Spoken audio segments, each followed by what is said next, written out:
नमस्कार। आज हम सफर करने वाले हैं भारत के उन शानदार किलों का।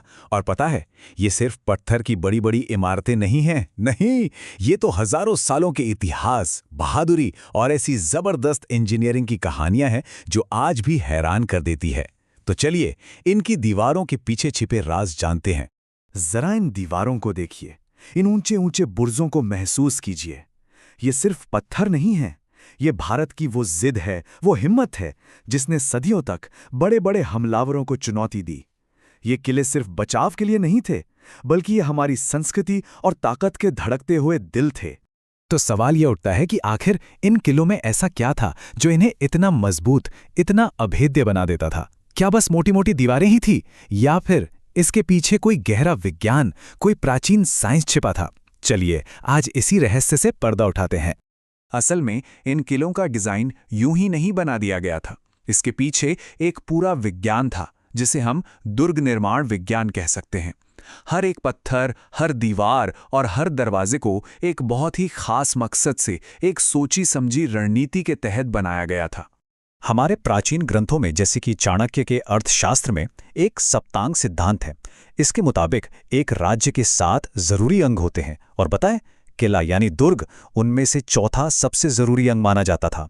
मतलब ये सिर्फ एक बिल्डिंग नहीं, बल्कि एक ऐसा पावर सेंटर था जो बुरे वक्त में पूरे राज्य को संभाल सके। महान रणनीतिकार कौटिल्य ने तो अपनी किताब अर्थशास्त्र में भूगोल यानी कि लोकेशन के हिसाब से 6 तरह के किले बताए थे।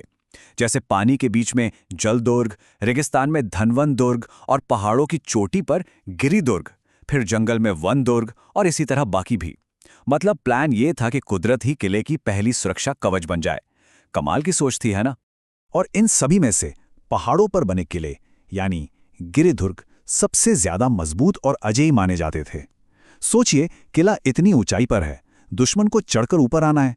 सेना को तो नेचुरली एक जबरदस्त स्ट्रेटेजिक एडवांटेज मिल जाता था। अब जरा इस नंबर को देखिए, 36 किलोमीटर। जानते हैं ये क्या है? यह है राजस्थान के कुंभलगढ़ किले की दीवार की लंबाई। जी हां, 36 किलोमीटर। इसे यूं ही भारत की महान दीवार नहीं कहते। ये दुनिया की दूसरी सबसे लंबी दीवार है, चीन की दीवार के बाद। कुंभलगढ़ की ऊंचाई के बारे में तो मशहूर इतिहासकार अबुल फजल ने लिखा था कि ये दुर्ग इतनी बुलंदी पर बना है कि नीचे से ऊपर देखने पर सिर से पगड़ी गिर जाती है। आप अंदाजा लगाइए, ये किला हमला करने वालों के मन में कितना खौफ पैदा करता होगा। और अगर कुंभलगढ़ ऊंचाई का बादशाह है, तो विशालता का बादशाह है चित्तौड़गढ़। ये भारत का सबसे बड़ा किला है, और इसके अंदर घुसना किसी भूल भुलैया से कम नहीं था। दुश्मन को एक एक करके 7 बड़े बड़े दरवाजों को पार करना होता था, जिन्हें पोल कहते हैं। ये तो लगभग नामुमकिन काम था। लेकिन बात सिर्फ ऊंचाई और दीवारों की ही नहीं है। इन किलों की इंजीनियरिंग, ओहो, वो तो किसी जादू की तरह है। कुछ किले तो ऐसे हैं जो आज के साइंस को भी सोचने पे मजबूर कर दें। अच्छा, एक छोटा सा सवाल है, क्या ऐसा हो सकता है कि कहीं एक जगह ताली बजाई जाए और उसकी आवाज बिना किसी माइक या स्पीकर के 1 किलोमीटर दूर तक एकदम साफ सुनाई दे? सुनने में थोड़ा नामुमकिन सा लगता है ना? पर इसका जवाब है हाँ, गोलकुंडा के किले में। यहाँ के फतेह दरवाजे पर अगर कोई ताली बजाए तो उसकी गूंज किले के सबसे ऊंचे पॉइंट बाला हिसार तक पहुंचती थी। ये उस जमाने का वायरलेस वार्निंग सिस्टम था। और हाँ, एक और मजेदार बात, दुनिया का मशहूर कोहिनूर हीरा भी इसी जगह से जुड़ा हुआ है।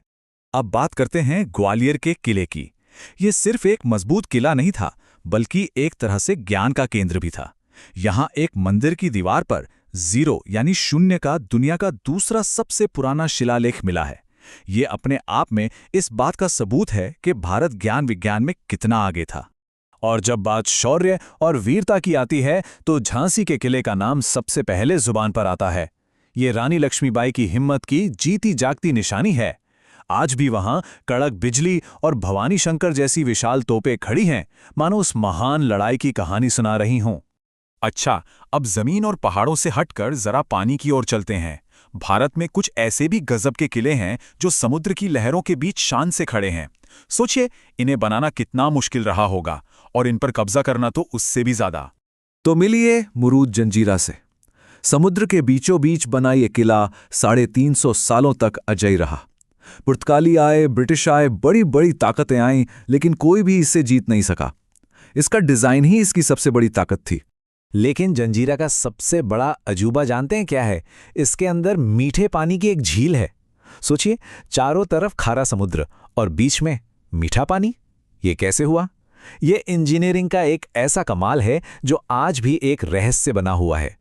इसी तरह छत्रपति शिवाजी महाराज ने जो सिंधुदुर्ग किला बनवाया, वो भी इंजीनियरिंग का एक शानदार नमूना है। उसके अंदर पानी जमा करने के ऐसे सिस्टम बनाए गए थे जो सबसे तेज गर्मी में भी कभी नहीं सूखते थे। मतलब किला हमेशा आत्मनिर्भर रहता था।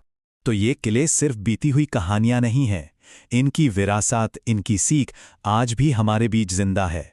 ये वो विरासत है जो पत्थरों में लिखी हुई है और हमें आज भी प्रेरणा देती है। और देखिए, सिर्फ हम ही नहीं, आज पूरी दुनिया इन किलों की अहमियत को मानती है। आगरा का किला हो, दिल्ली का लाल किला हो या राजस्थान के कई पहाड़ी किले, इन सबको यूनेस्को ने वर्ल्ड हेरिटेज साइट का दर्जा दिया है। ये इस बात का सबूत है कि ये सिर्फ भारत की ही नहीं बल्कि पूरी दुनिया की अनमोल धरोहर हैं। और सही मायनों में यही इन किलों की असली ताकत है। ये सिर्फ गुजरी हुई लड़ाइयों के गवाह नहीं है। झांसी का किला हमारी आज़ादी की लड़ाई की आग बन गया, तो दिल्ली का लाल किला आज भी हमारे देश की संप्रभुता, हमारी आज़ादी का सबसे बड़ा प्रतीक है। तो अगली बार जब भी किसी किले को देखें तो उसे सिर्फ एक पुरानी टूटी फूटी इमारत की तरह मत देखिए।